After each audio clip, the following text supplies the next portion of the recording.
New career maker study point में आप सबका स्वागत है। हमारे साथ जुड़े रहने के लिए हमारे चैनल को सब्सक्राइब करें, लाइक करें, कमेंट करें।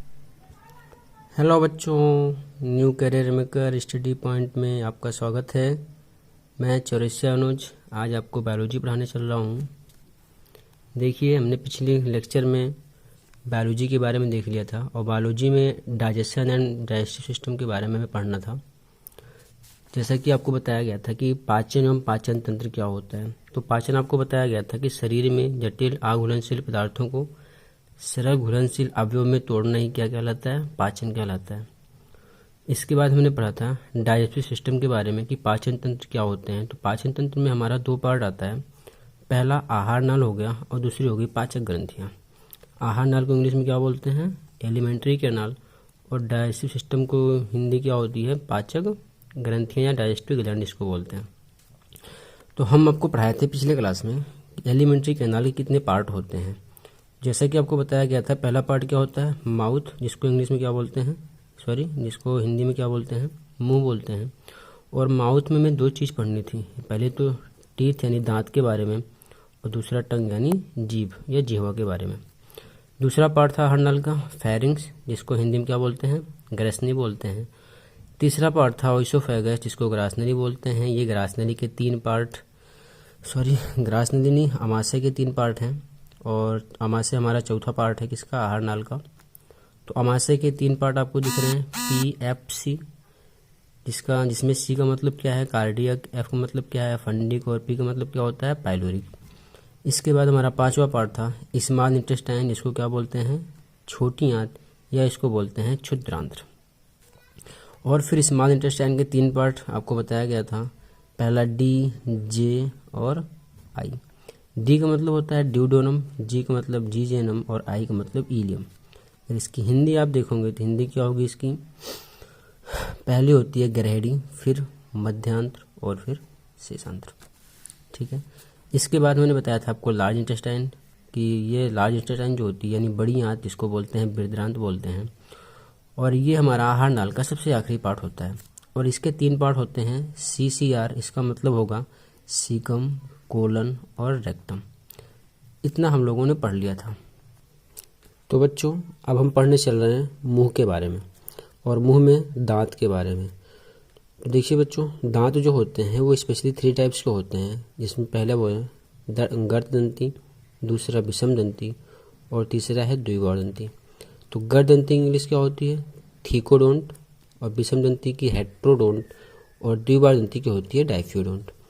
ये थीकोडोंट क्या होते हैं बेटा, तो ये जो है जा सॉकेट में धंसे होते हैं, इसको हिंदी में बोलते हैं जबड़े के खांचों में धंसे होते हैं। और दूसरा विषमदंती, इसके बारे में भी हम आगे पढ़ेंगे। और तीसरा है आपका डाइफ्यूडोंट, डाइफ्यूडोंट मतलब होता है द्विबाहुदंती। ये क्या होते हैं, तो ये जीवन में 2 बार निकलते हैं या 2 बार उगते हैं, आप ऐसा बोल सकते हो।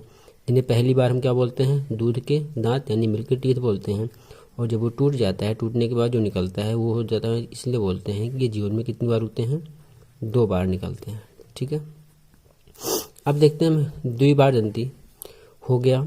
अब देखते हैं विषमदंती यानी हेट्रोडोंट के बारे में। तो जो आपके विषमदंती दांत होते हैं, ये मानव की बात करें तो ये होते हैं 4 प्रकार के। कौन कौन से, कृंतक, रत्नक, अग्रचवर्णक और चवर्णक होते हैं। जिसमें कृंतक इंग्लिश क्या होती है, इंसीजर्स बोलते हैं, रत्नक केनाइन बोलते हैं, अग्रचवर्णक को प्रीमोलर बोलते हैं और चवर्णक को मोलर बोलते हैं। ठीक है। देखो 1/4 की बात की जाए, 1/4 का मतलब आप एक काम करो, जो आपका दांत है, दांत को 4 पार्ट में डिवाइड कर लो, हाफ वाला ऊपर और नीचे वाला हाफ, मतलब 4 पार्ट में डिवाइड करना है आपको और 4 में एक भाग को लेना है। ठीक है। तो उन 1/4 भाग में कृंतक की संख्या कितनी होती है, तो बेटा 2 होती है। रत्नक की संख्या कितनी होती है, तो 1 होती है। बेटा 1/4 की बात हो रही है, हाफ की बात नहीं हो रही है। उसके बाद होता है अग्रचवर्णक, जिनकी संख्या 2 होती है, और चवर्णक की संख्या कितनी होती है, 3 होती है। अब देखते हैं इनके फंक्शंस के बारे में कि कृंतक क्या काम करते हैं। तो बेटा कृंतक जो होते हैं ना, ये भोजन को कुतरने का काम करते हैं, और रत्नक चीरने फाड़ने का काम करते हैं, यानी जो बड़े पार्टिकल्स होते हैं भोजन में कटते नहीं, इनको चीरने फाड़ने का काम करते हैं।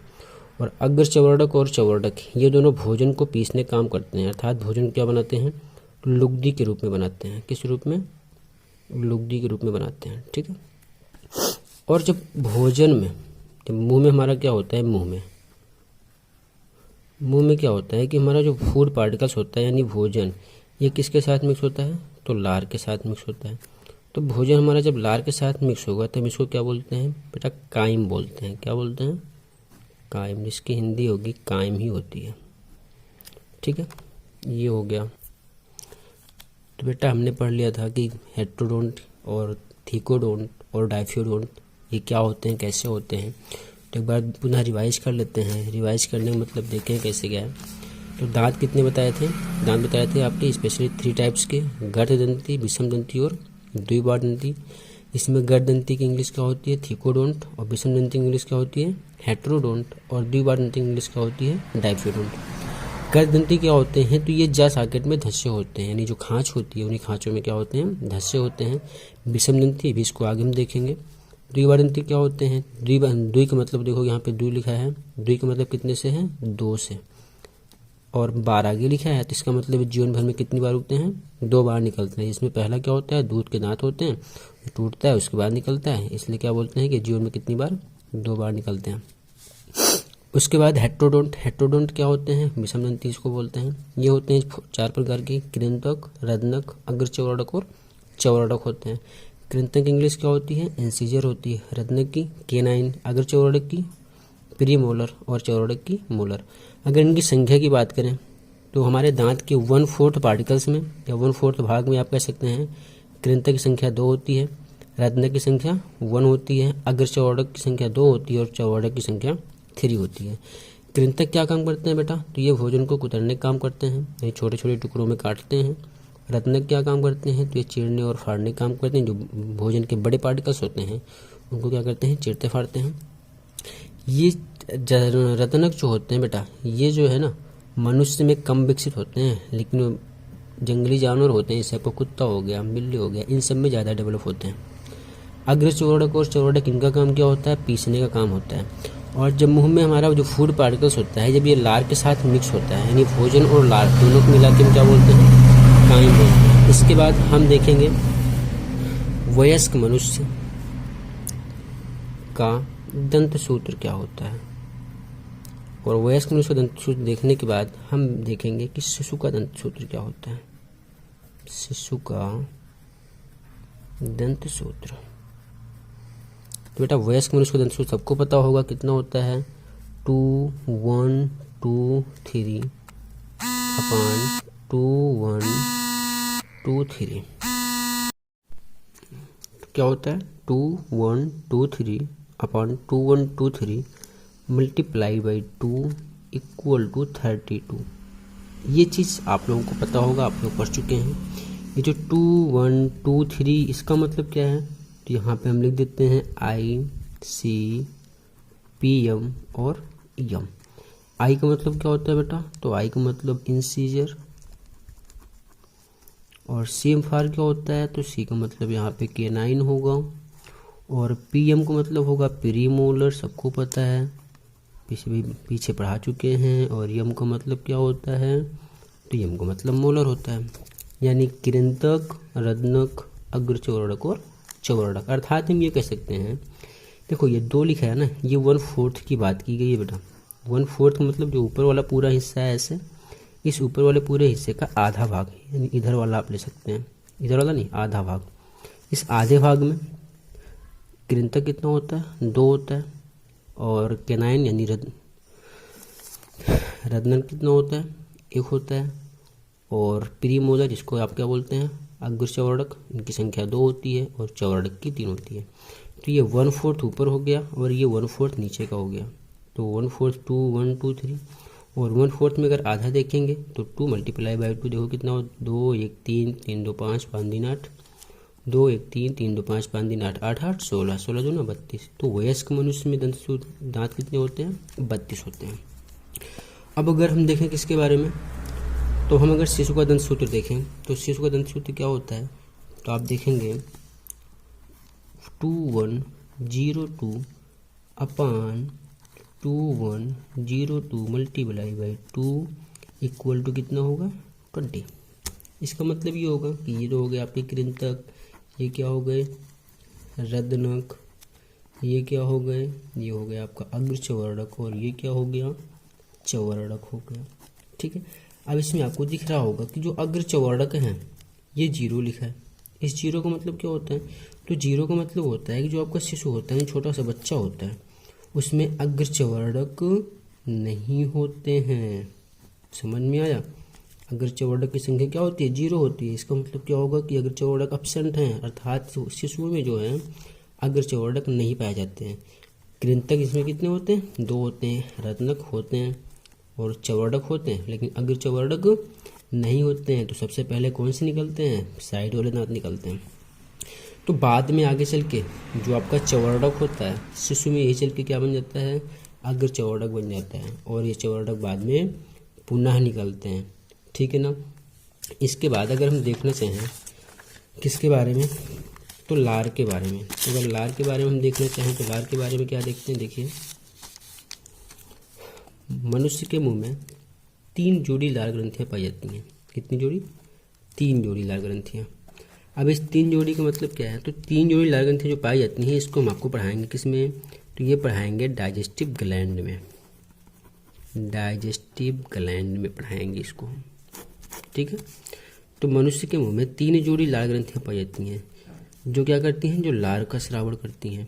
अब दिन भर यानी 24 घंटे की बात कर लो आप, एक दिन में एवरेजन कितना 5 से 6 लीटर क्या स्रावित होता है, लार स्रावित होता है। हाँ, तो अब प्रतिदिन यानी एक दिन में लार का स्रावण कितना होता है, तो 5 से 6 लीटर होता है। ठीक है, अब अगर लार की बात करें तो लार में पाई जाती हैं 2 प्रकार की एंजाइम्स। क्या पाई जाती हैं, 2 प्रकार की एंजाइम पाई जाती हैं, जिसमें पहली होती है टाइलिन और दूसरी होती है लाइसोजाइम। अब टाइलिन देखो PTAYLIN होता है। अब यहाँ पे P आपका साइलेंट होता है, तो बच्चों कंफ्यूज मत होना, टाइलिन की स्पेलिंग ये होती है। लाइसोजाइम क्या होता है, LYSOZYME, ये हो गया आपका लाइसोजाइम। अच्छा, अब देखते हैं कि आपका टाइलिन का काम क्या होता है। तो टाइलिन एंजाइम जो होता है ना, ये कार्बोहाइड्रेट को किस में चेंज करता है, शर्करा में। पहला काम, बहुत ही इंपॉर्टेंट काम है कि कार्बोहाइड्रेट को किस में चेंज कर रहा है, शर्करा में। अब अगर हम कार्बोहाइड्रेट का एग्जाम्पल लें तो ये कार्बोहाइड्रेट में एग्जाम्पल हमने देखो सुक्रोज लिया है। तो सुक्रोज क्या होता है, एक प्रकार का कार्बोहाइड्रेट है जिसका स्रोत होता है C12H22O11। और जब ये जो आपका लार होता है यानी टाइलिन एंजाइम जो होता है, ये क्या करता है, जो सुक्रोज होता है, सुक्रोज किस में चेंज करता है, शर्करा में। शर्करा मतलब क्या, आपका ग्लूकोज हो गया, जैसे फ्रक्टोज हो गया, इन सब में चेंज करता है। अच्छा, दूसरा क्या है, लाइसोजाइम। लाइसोजाइम क्या काम करता है, तो ये लाइसोजाइम जो होता है ना, ये इनहिबिट पैथोजेंस, आप ऐसे बोल सकते हैं, इनहिबिट पैथोजेंस। इसका मतलब यह होता है कि ये रोगाणुओं को अंदर जाने से रोकते हैं। रोगाणु क्या होते हैं, रोगाणु की अगर बात करें तो रोगाणु क्या होते हैं, तो रोगाणु ये सूक्ष्म जीव होते हैं, माइक्रो ऑर्गेनिज्म होते हैं, जो क्या करते हैं, जो शरीर में रोग उत्पन्न करते हैं। क्या करते हैं, रोग उत्पन्न करते हैं। इन्हें हम क्या बोलते हैं, रोगाणु बोलते हैं। तो जो आपका लाइसोजाइम होता है बेटा, इसका जो है डिसेटाइलिन होता है, तो ये भोजन के पाचन में सहायक होता है। लेकिन ये आपका लाइसोजाइम जो होता है ना, ये भोजन के पाचन में कोई काम नहीं करता है। इसका मेन काम क्या होता है, तो ये रोगाणुओं को अंदर जाने से रोकता है। अर्थात जो हमारे लिए डिजीज काज करते हैं या रोग उत्पन्न करते हैं, उन रोगाणुओं को अंदर जाने से रोकता है। तो इसके बाद हमें पढ़ना है फैरिंग्स यानी ग्रसनी के बारे में, उसके बाद हम पढ़ेंगे ग्रासनली के बारे में, स्टमक के बारे में। लेकिन ये सारी चीज़ें हम अगले वीडियो में देखेंगे। आज के लिए बस इतना ही। हमारे साथ बने रहने के लिए हमारे चैनल को लाइक, सब्सक्राइब एवं कमेंट जरूर करें और रिस्पांस जो जैसे भी है हमें ज़रूर बताएं। धन्यवाद।